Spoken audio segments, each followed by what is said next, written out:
Hey everybody, I'm Mike Hess. So I was not in any way responsible for the decisions at the Hess Tower. Just happened to have the same last name, but if it was up to me, I'd have put the turbines up there much sooner. So I am a transition person in introducing our next speaker. I'm wearing my ball cap, ball cap with pumps and pipes on it, but a ball cap that also gives a nod to the Houston Championship. I'm an aerospace engineer like our previous speaker and a University of Michigan graduate just like Bill Klein. So there you go. All right, go blue. Got to have one in the crowd. What am I doing today? I used to be at NASA. I just rolled off of an assignment where I was Associate Director of Engineering, but I am now Chief of Space Medicine Operations. Kind of an interesting title. I have to give a nod to Pumps and Pipes for helping expand my toolkit to get me into that position, helping me learn a lot about medicine so that I can be effective in that area. I have the flight surgeons at NASA working for me. Now, the flight surgeons take care of the astronauts in space. Here you're taking people who are some of the healthiest people on planet Earth, and you're putting them in an environment that would intrinsically make them unhealthy. The weightlessness of space is going to atrophy your muscles. It's going to make your bones lose density. It's going to change your vision. Radiation is hammering you up there, and we've got to figure out ways to solve all of these problems, and our flight surgeons are integral to that. So their job is to keep the astronauts healthy on the ground and get them ready to fly, keep them so that they are at tip-top performance. And then when they get to space, the job is to keep them healthy. Well, the gentleman that we're about to hear from, Dr. Kjell Lindgren here, he was one of our NASA flight surgeons. Now, before my time in the business, he's been an astronaut for a little while. But a little bit about him. So he was an Air Force Academy graduate. He was on their parachute team. He went on to medical school. But incidentally, he majored in biology, for those of you students that are out there wondering what an astronaut doctor would major in for his undergrad. But he's a physician. He went on to be a flight surgeon at NASA after completing his aerospace medicine residency at UTMB, and he was one of the best of the best of the best flight surgeons who was then chosen to be an astronaut. Now, he spent 141 days in space, and that was on expedition 44 and 45. And he's performed also 2 spacewalks. And let me mention, it is just my pleasure to introduce him because he's got some amazing insights of what it's like to live and work and perform in space. Kjell. Thank you, Mike. Appreciate it. Thank you so much. I am absolutely delighted to have this opportunity to talk here at Pumps and Pipes. And when I first heard the title, that this was about pipes, this was going to be almost a completely different presentation, but I'm thankful that I did a little bit of research, and I think I have an idea of what you were looking for. When I initially thought about bringing bagpipes to the space station, I will naively admit to you that I did not really consider what bagpipes would be like on a long-duration mission in a confined space that's mostly of metal, with 5 other people that you've got to maintain a good relationship with for the duration of your mission.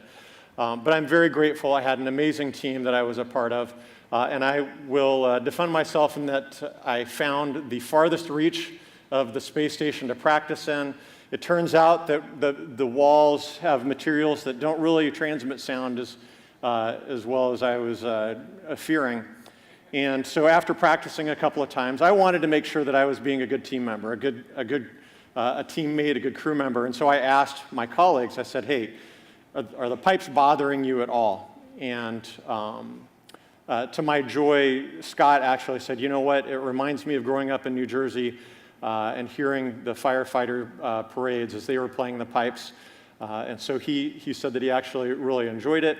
And then Kimiya was my Japanese crewmate, Kimiya Yui, was such a tremendous crewmate that even if, it made him want to pull his hair out, he would not admit that. He would say, absolutely, no, it sounds great.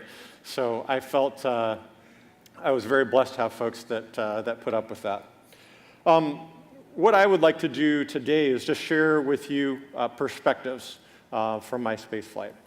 And there's really no better place to gain perspective than from this amazing orbital platform that we have 250 miles above the Earth, flying 17,500 miles per hour.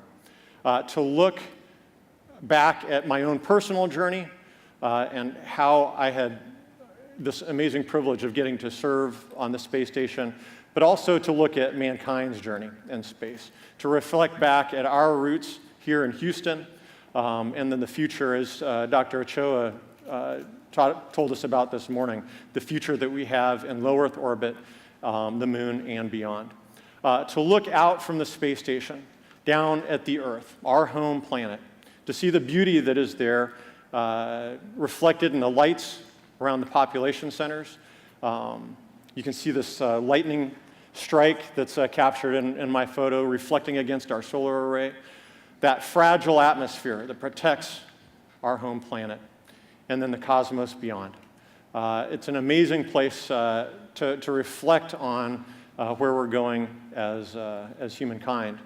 And then also to reflect on this incredible accomplishment that we have in low Earth orbit. The International Space Station, we've had,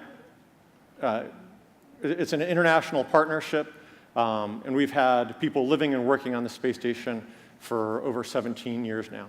And this was my home for 5 months. So I wanted to talk a little bit about perspective, my perspectives inside the space station, and then also looking outward.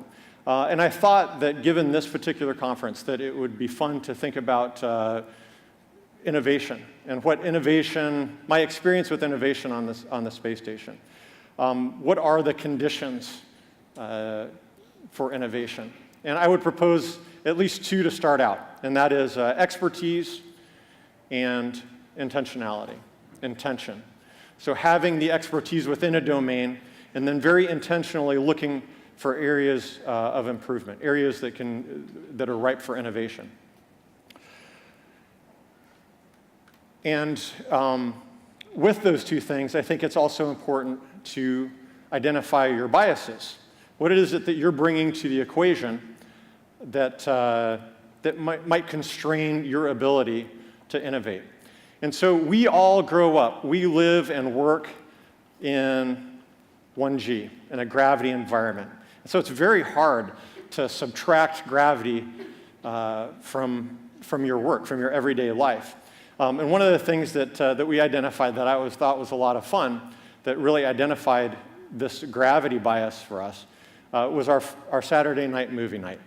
So at the end of a work week, my colleagues and I would all gather in the Russian segment of the space station and have dinner together, share our stories from the week, and it was an amazing opportunity to listen to my colleagues, my much more experienced colleagues, about their work in space and their experiences in low Earth orbit. And then on Saturday nights, we'd invite everybody down to the US segment of the space station. We'd set up a large movie screen, and we had a digital projector up there, and we would watch a movie together. And so here, well, let's say in space, you don't really have to do anything to relax. In fact, one of my colleagues was talking with his family at home, and so you're just floating there. You don't have to stand up, you don't have to sit down, and so you're not really engaging your muscles, and so you were very relaxed in that posture. So relaxed to the point that one of my colleagues actually fell asleep while he was talking to his family. And so he got a lot of grief for that. Like, are you falling asleep while we're talking? So that is a very comfortable posture to be floating there. And we kind of assume almost like a fetal position is our neutral position. So when you're watching a movie and you want to relax, it's very comfortable. It would be very comfortable to float. Just float there and watch the screen.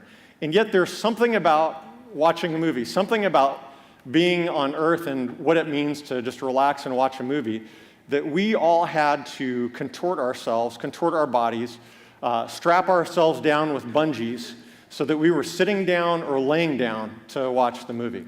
It was somehow uncomfortable to just float there and enjoy this film. So there's something that we take from our experience of living and working in 1G that creates this bias to where we have to strap ourselves down to watch a movie. So as Mike mentioned, my background is as a physician. I I trained in emergency medicine and then aerospace medicine before going on to work at Johnson Space Center as a flight surgeon. And so that is an area of expertise, but I would say that even expertise can provide bias. And so how do we innovate in this zero-G environment? How do we innovate in weightlessness? I would say that my experience as a physician actually constrained my ability to innovate a little bit. So here, I graduated from the University of Colorado. I brought my med student white coat up with me and took a picture in it. And so when the day arrived that I was asked to work on Robonaut that has a long history with the Pumps and Pipes Conference, I adopted what was a very familiar configuration based on my work on Earth. And so we're doing cardiothoracic surgery here today. Robonaut is laid out as a patient would be laid out in the OR. I have my personal protective equipment on, a mask, goggles, gloves, and I'm all set for surgery. But in this weightless environment, bending over this patient means that I've got to actually activate my abs for the 2 to 3 hours that I'm working, because I don't have gravity to help me pull me down. And I'm countering that with activating my back to keep me in that position. So that by the end of this particular activity, my trunk was pretty sore just from bending over Robonaut. I would say that it was an incredible privilege to fly on Expedition 44 and 45 because it was part of the one-year mission. Scott Kelly was in the middle of his almost year on the International Space Station. This is a gentleman who has several missions prior to flying on the space station, and had already been up there for 3 months by the time that I got up there. And his philosophy was always one of trying to improve, always trying to do things better. And so he had the experience of being in weightlessness and also the intentionality of trying to improve, to innovate. And so when he was called upon to work on Robonaut just a few weeks later, this is what he did. He called the ground and said, "Is there any particular reason that Robonaut has to be on the deck? Can I put Robonaut on the wall?" And so they had to think about it a little bit, and they said, "Sure, that's fine." And so Scott mounted Robonaut right on the wall with the chest right in front of his face, and so that all he had to do is have his procedures right here, and then standing straight up with his feet hooked underneath the handrails, had Robonaut's cardiothoracic cavity right in front of his face to do his work. So much more comfortable.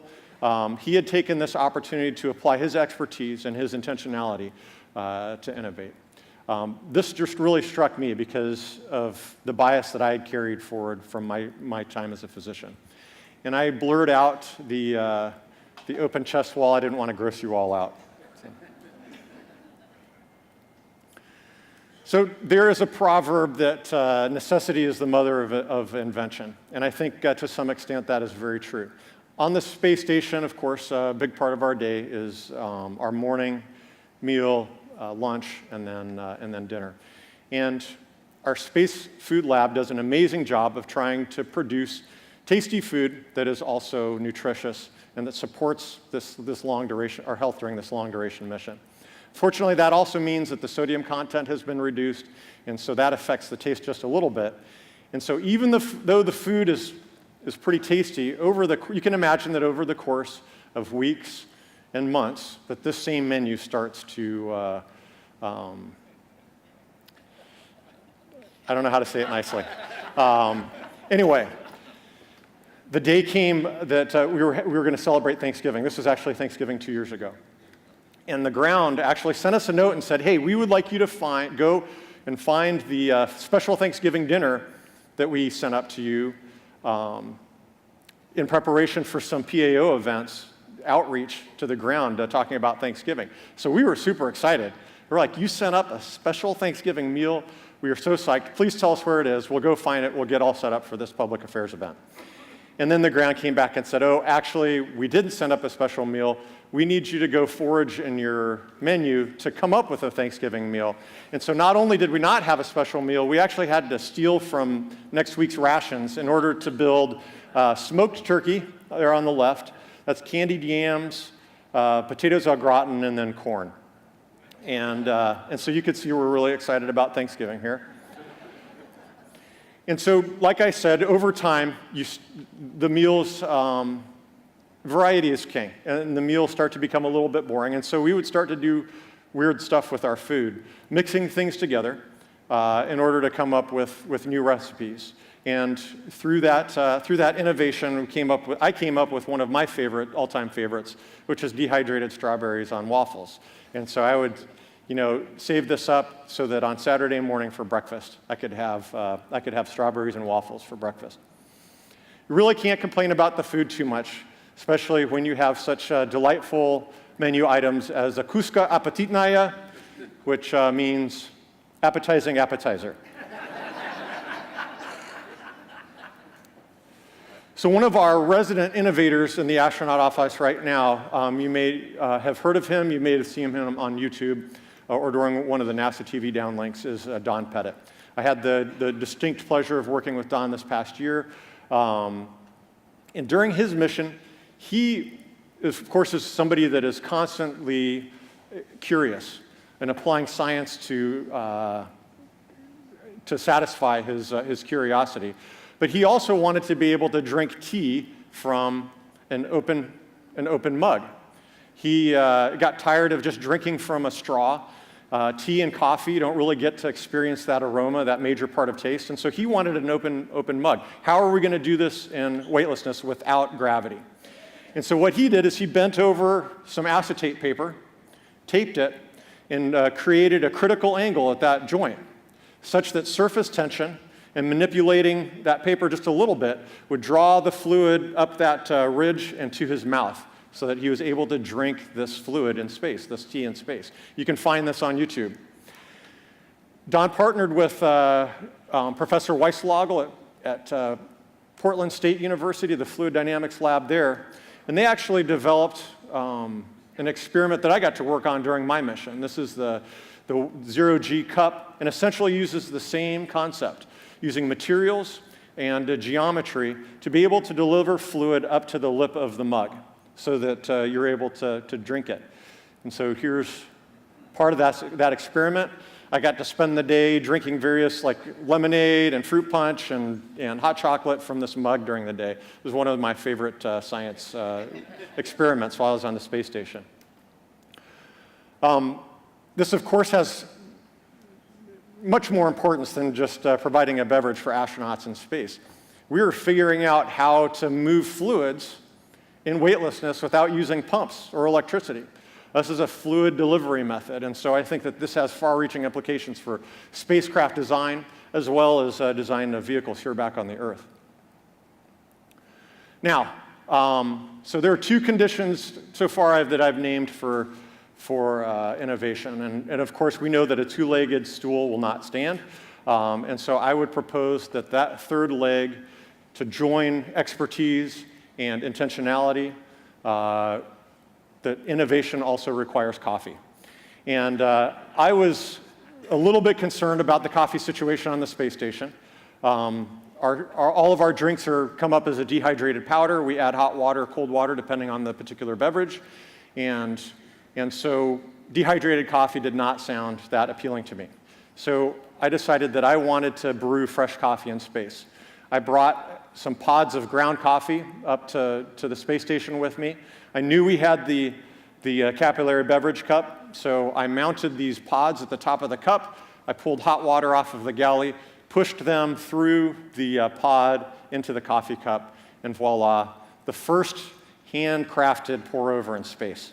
It was absolutely delightful. And again, necessity is the mother of invention.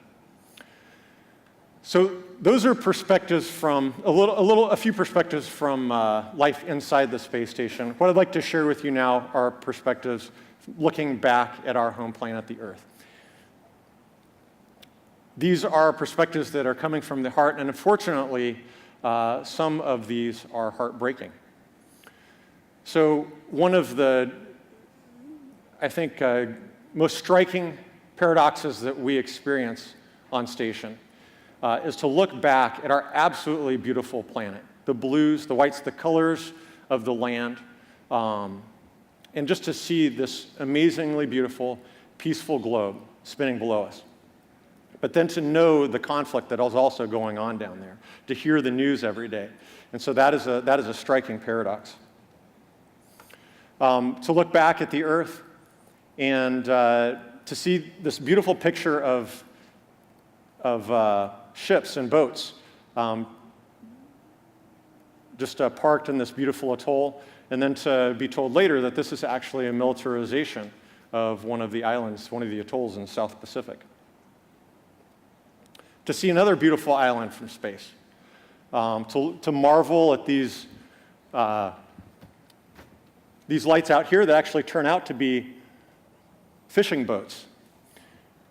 And then to discover later that this actually isn't an island, but this is South Korea, and that this border delineates about twice the population here from a population that lives in almost complete darkness at night. There are people who ask, hey, can you see the Great Wall of China from space? That's one of the most frequent questions that we get. And unfortunately, the answer is no. In fact, I wasn't able to see many of the cities in Asia from space because of the pollution. And so that is also a tragic thing on several continents, to see the effect that pollution has on the atmosphere.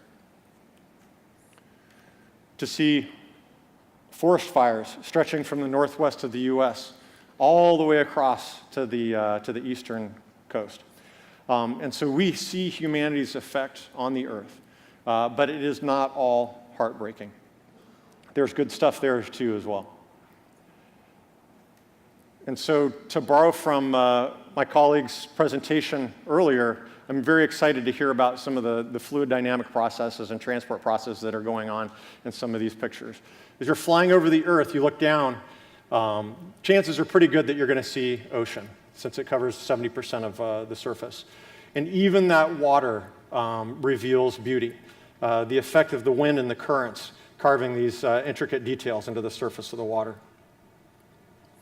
And the clouds. This is one of the most striking things that I saw looking at clouds. It's as if God has taken a rake, and these linear lines just raked this cloud bank. I have no idea where that comes from, but our eyes are drawn to linear designs. And to see this looking out of the space station, looking back at the Earth, is absolutely incredible.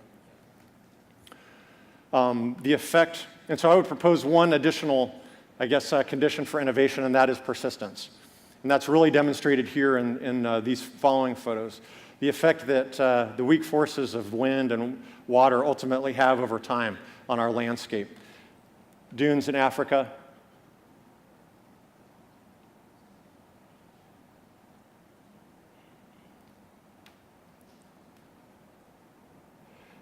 And then these incredible lush green scenes of water back on the Earth.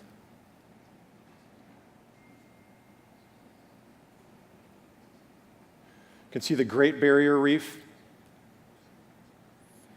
And then if you take a picture, we can see contrails very clearly from space. And if you take a picture of the tip of the contrail, you can actually blow it up. And we're able to take pictures of individual aircraft, which really blows my mind. And I think depending on the timing and where we are, knowing where we were over the Earth at that time, you could actually figure out which aircraft, which flight that was. I think that's pretty cool. And we could see contrails of spacecraft coming up to visit the space station. This is a picture that we took just days before my return back to the Earth of the orbital ATK Cygnus vehicle coming up, creating this incredible cobra mane. And then the scene, the only scene that gave me goosebumps while I was on the space station was looking back at the Earth as we're flying through Aurora. This rapidly undulating neon green, highlights of red and purple. It was absolutely amazing. Of course, there is a trade-off for these amazing views. We were being exposed to more radiation as a result of this, and so that actually may be the cause of the goosebumps. And then one final perspective to share with you is really a perspective you gain as you are arriving at the space station, as you are living and working there, and then as you depart. Looking back at this modern marvel of engineering. It is a testament to what we are able to do with our international partners, a testament of what humanity is able to do when we are joined together working towards peaceful means.